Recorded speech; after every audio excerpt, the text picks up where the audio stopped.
Good afternoon, everyone. Kim McAllister filling in for Mark Thompson, who's on a cruise ship. As you can tell, it's we try to do what we can, but it's not really the Mark Thompson show. It's just kind of like maybe the half-assed Mark Thompson show, but we're trying our hardest.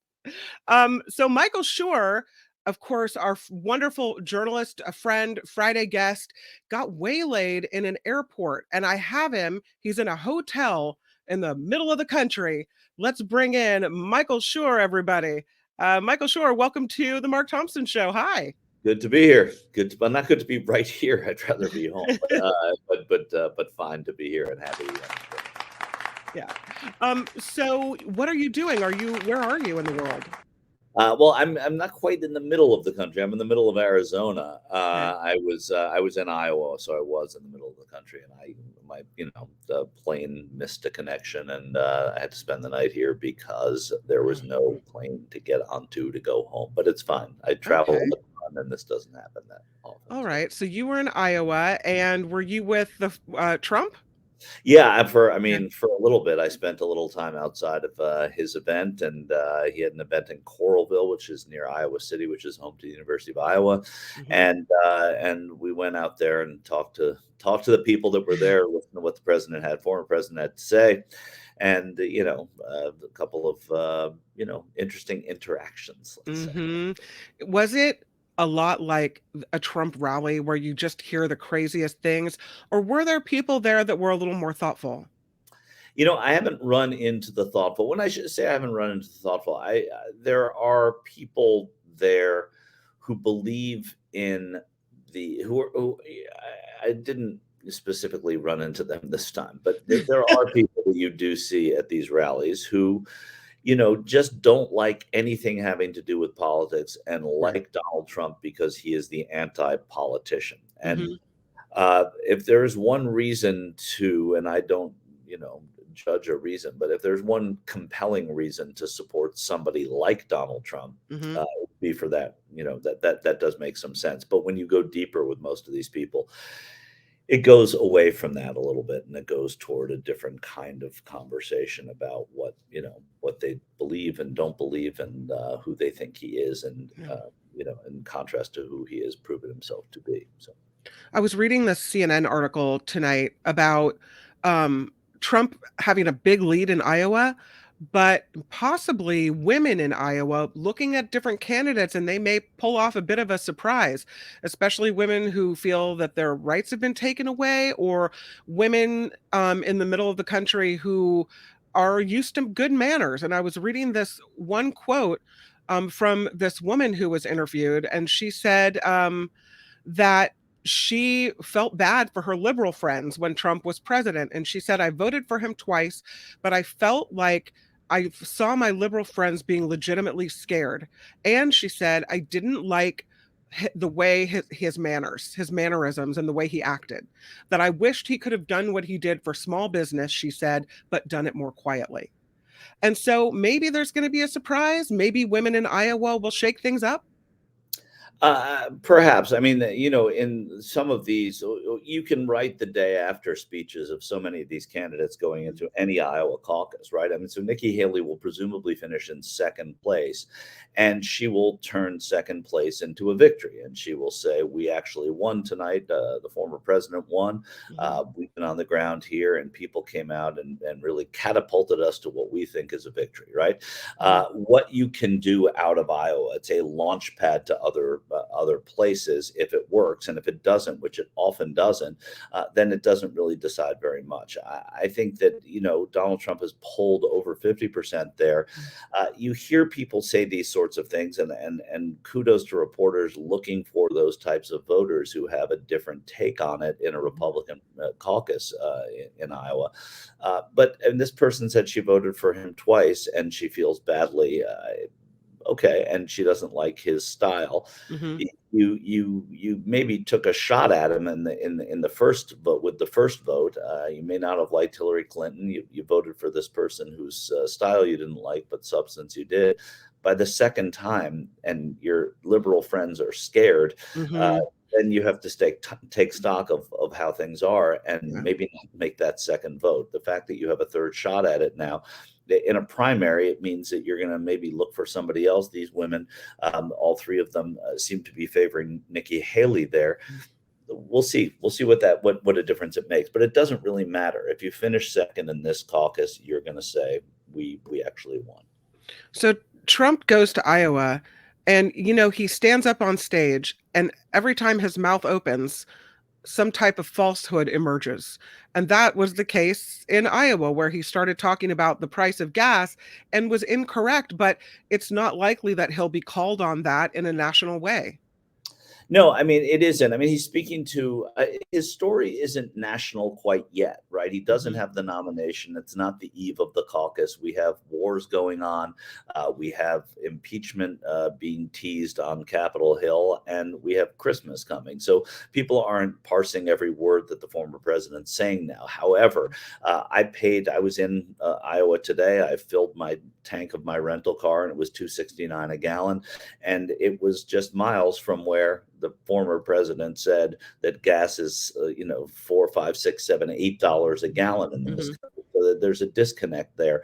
I think that the fact that things are getting better on the economic front is something that probably gives him pause. But I don't see that the things that happen at these Trump events, we know what they are already. We know the exaggerations. We know the falsehoods. We know the avoidance of truth that happens there. And the man almost won the presidency for a second time in 2020, and he won it in 2016 with these sorts of tactics. I can't imagine they're going to change very much.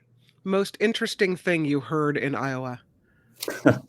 Well, I think the unanimous opinion of the people that I spoke with, anecdotal nonetheless, but everybody said it, is that people in Trump land now are talking about a plandemic, that the pandemic was planned, Mhm. that it was released by Democrats to What? cripple the president before the election. And Is I this hear a it. new conspiracy theory?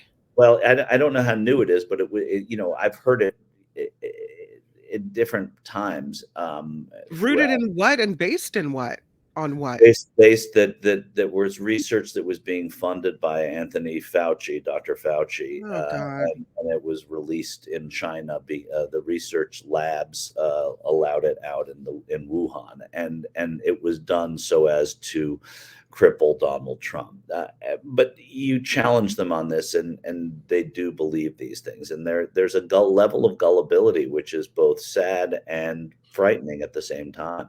Sad in the real sense of the word, and frightening because it has motivated so many people to vote for someone who perpetrates it, or at the very least doesn't challenge it. So that stuff, you hear it, and it's not unusual to hear it when you're immersed among these people. But it's still, I heard a number of people say pandemic, to which I always Oh, respond, well, can you describe that for me? I've never heard that before. I'm flabbergasted because I haven't heard of that until just this very moment. Right. Well, Really? So let's not all these spread. all these people died to mess with Donald Trump? Right. Around the globe, all these people got sick and died, and there were trucks parked outside of hospitals as makeshift morgues, and everything closed down, and it was all because of this one person. Right, and point of fact, it was Really? one of the great successes of Trump's presidency was the speed with which they came up with, and they were funded to come up with vaccines and Exactly. to solve it. So in a way, it was an opportunity for a sitting president to show leadership. We can debate whether or not that's what happened, but certainly Mm.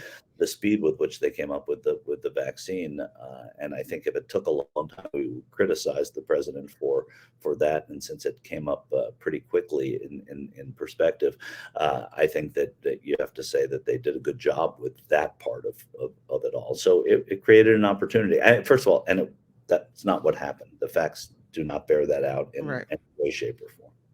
I would say I would completely agree with you on the speed with which the vaccine was developed and Trump putting money toward it and being an advocate for getting it done fast. But then he turned around and became the king of the anti-vaxxers, right? The leader of the a faction of people that were against the vaccine. So No, I I mean don't know. the conversation doesn't end Mhm. where I Yeah. where I was with what I just said. Yeah, I'm just speaking about that one part of exactly. it, and that one part of it, Right. went as well as we could have imagined it would have done. Can we move on to Georgia Yeah, and the election case, the election interference case there? And we know that Sidney Powell and Kenneth Chesebro were kind of given a slap on the wrist in order basically for them to turn coat and testify. But as part of their penalty, they had to write an apology, and they did, and yeah, it's one sentence long. yeah. Wow, Look, that's not an apology, Michael Shore. it's not an apology, but when you are made to or forced to apologize, it wouldn't matter to me if it was 14 paragraphs or 4 words. If it's being forced upon you to do it, Mhm. um, I think that we know that this isn't something that was their idea to say to the people of Fulton County and Coffee County, Georgia. We're sorry. It was part of a plea deal. So the sincerity of it, the length of it, I'm not really bothered by it. The question really will be what sort of testimony did they give in exchange, and was it helpful to prosecutors? Was it compelling to people who have nothing to do with Mhm. the case? And so yeah, it's a bizarre thing that the prosecutor's office there in Fulton County did not comment on it. Finally, didn't comment on it. But again, like what is there anything you would have read as that would have been syrupy and heartfelt? No, Mhm. I don't think so. I think you would have been skeptical. The longer it went on, the more skeptical we would have been. So to hear this one sentence thing, it's like, okay, that was just something they were made to do. So Yeah, Powell wrote, "I apologize for my actions in connection with the events in Coffee County."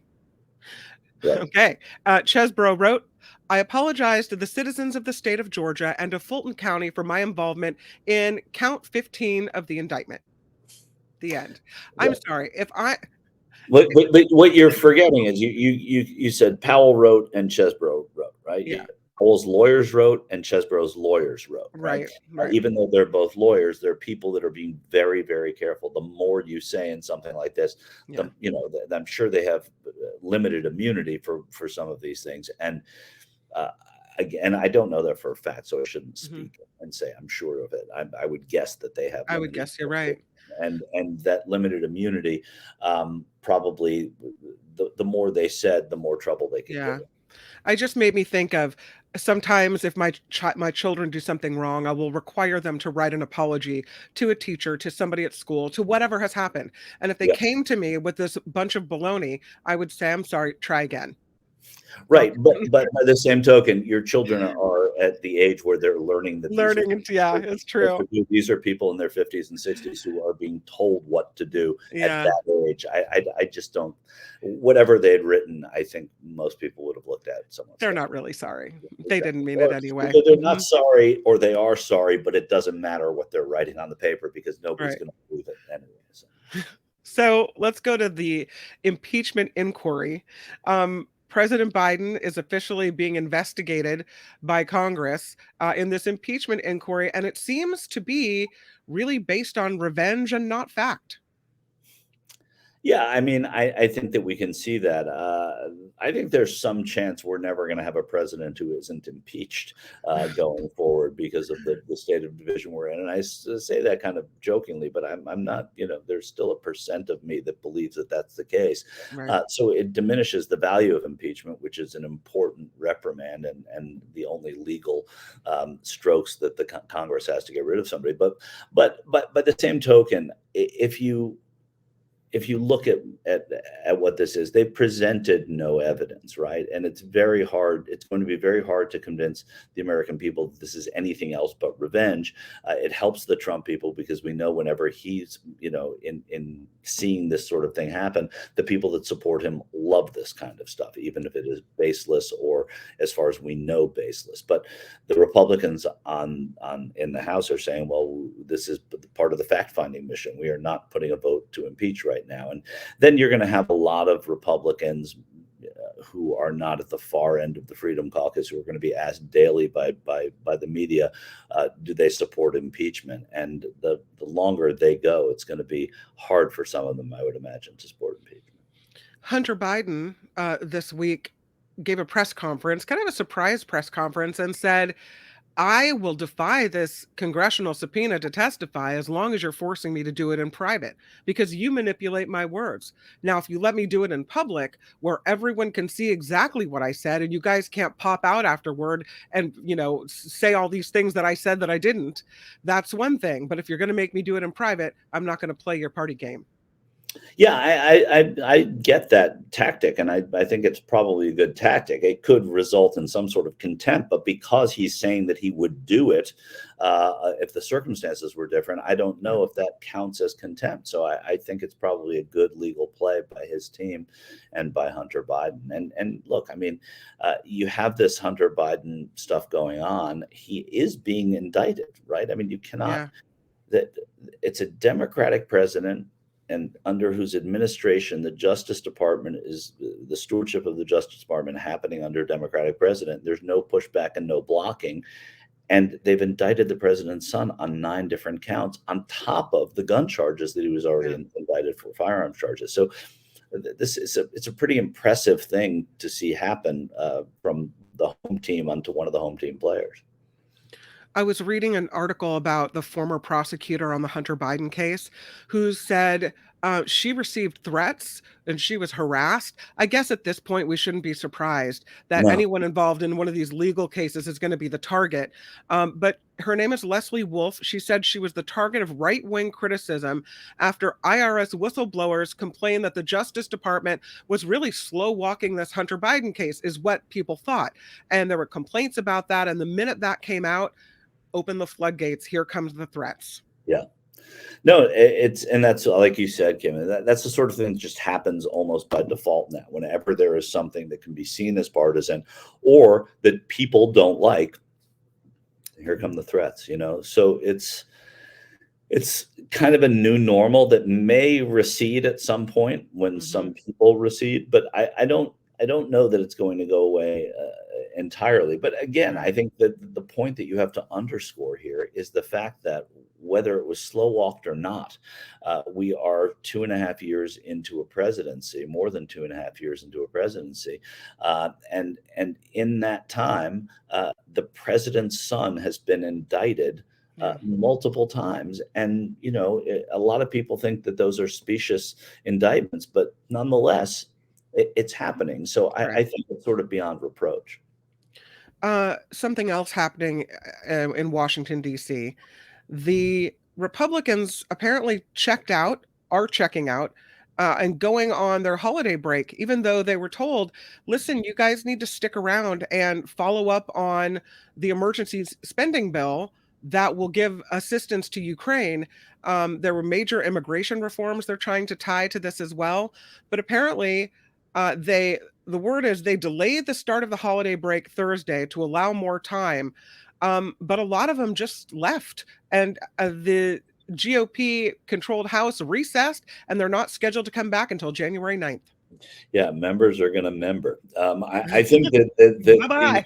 I guess there's no work to be done here anymore. right. Yeah, I think they probably saw a bit of a dead end. I think Republicans also see that there is now greater reluctance among the passionate for Ukraine aid, and the longer it goes, maybe the better it plays into their hand on that. But they also weren't. Look, they still have the majority in the House, as thin as it is, and basically they're saying if we don't get immigration reform that we're demanding, we're not going to Yeah. move on it. The president has said that he's willing to compromise, but if they're not in Washington, with whom does he compromise, right? Yeah. And so I think that they're probably shooting themselves in the foot a little bit. But over the holidays, people sort of forget, then they come back, begin anew, and I don't think it's necessarily harmful. But it is harmful in that Ukraine is on a budget, and Ukraine now, you have the EU saying that they're going to begin looking into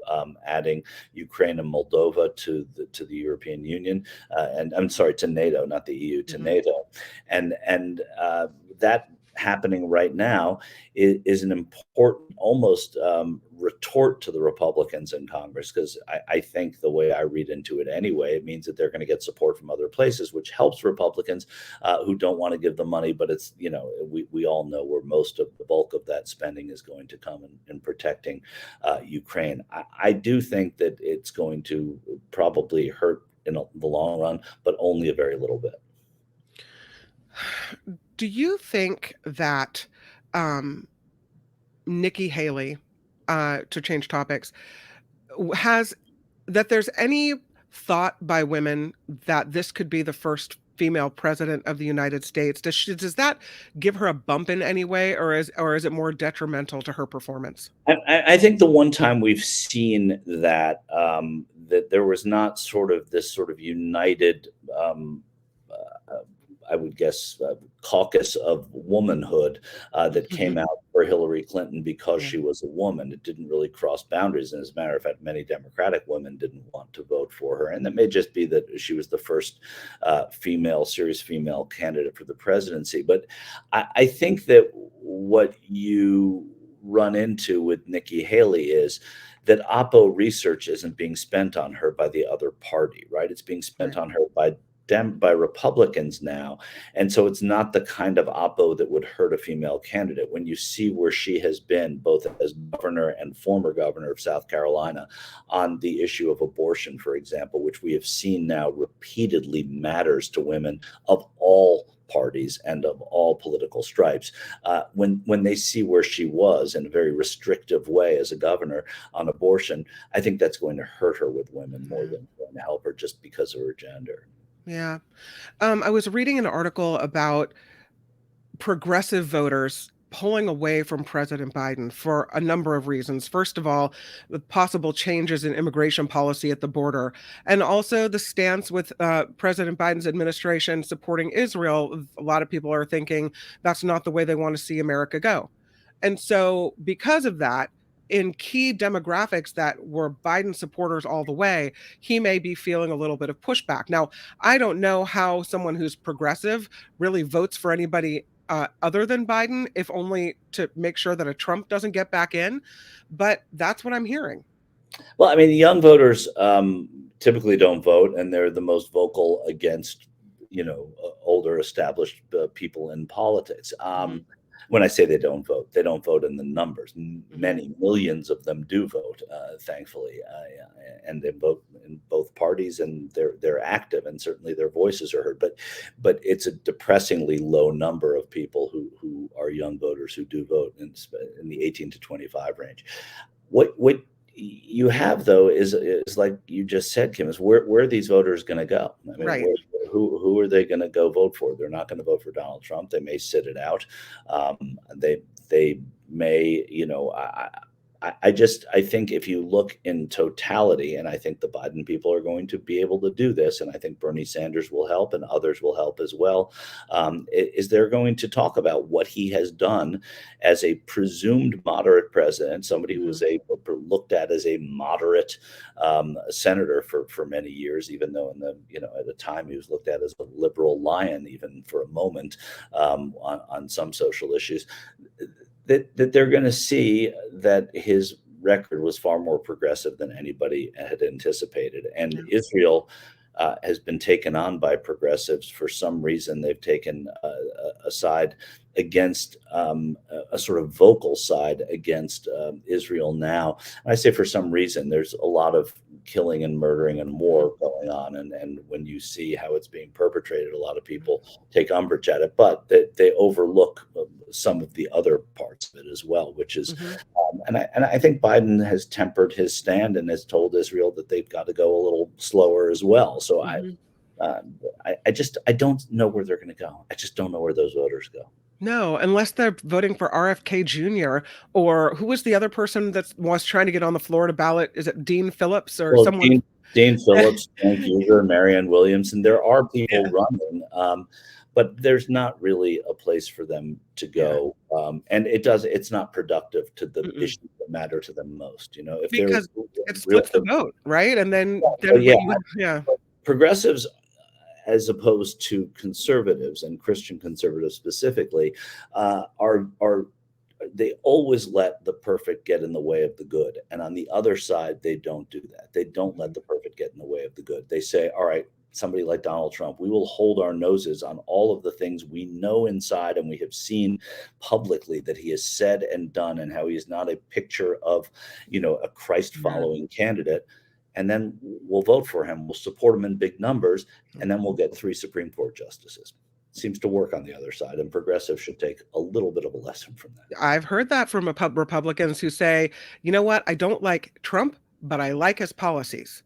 Yeah. And so because I know what the end game is, I can deal with him, right? And his wackiness because I like what's going to happen. So I don't know, I wish Democrats could be more like this, or progressives could be more like, let's see what the end game, what the real big picture is here. You have to play a long game. Yeah. Another story I didn't talk to you about, I want to throw this one at you because I was reading that starting next year, federal candidates will be more easily able to use campaign funds to pay themselves salaries. This is under a rule by the federal election regulators. They approved it 5-1, aimed at helping ensure that Americans of modest means can afford to pay for these big, expensive campaigns. But really, is this really what we need? I think it's a great idea. Do you?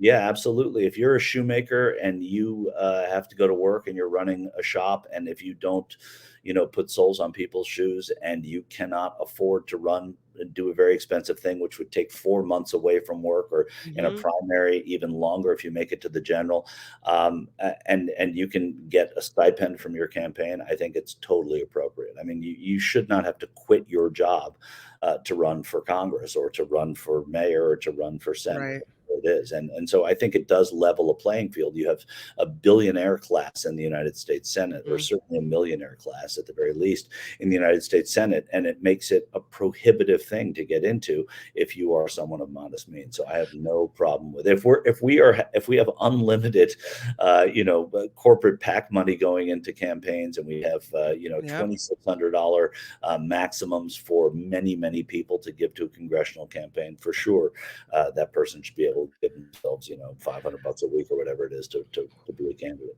When I read that, though, I thought, here's another way that people can abuse this system and suck more money out for reasons that really aren't legitimate.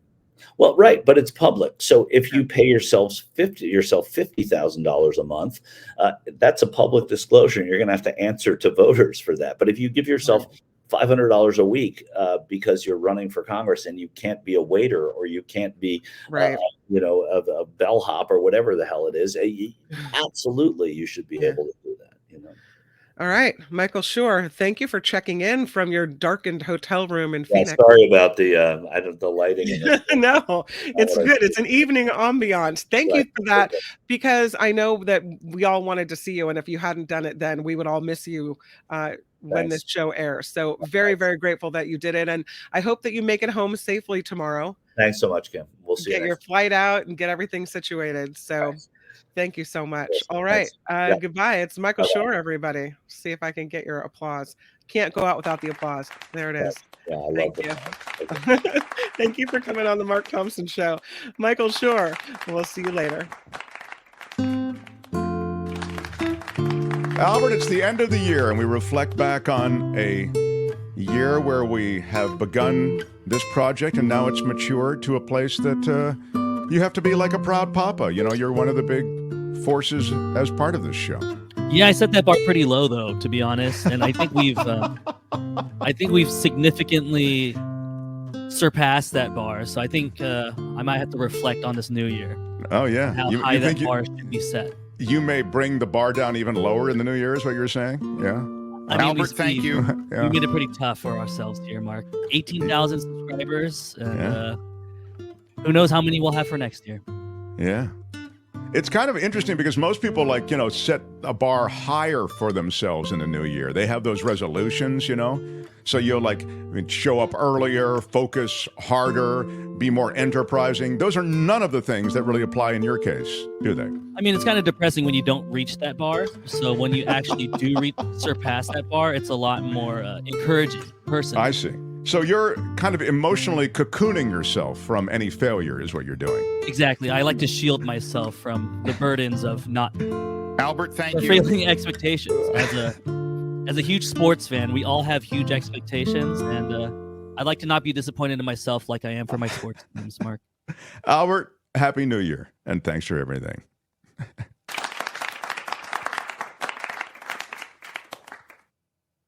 Hi, it's Mark, and I thought that was great.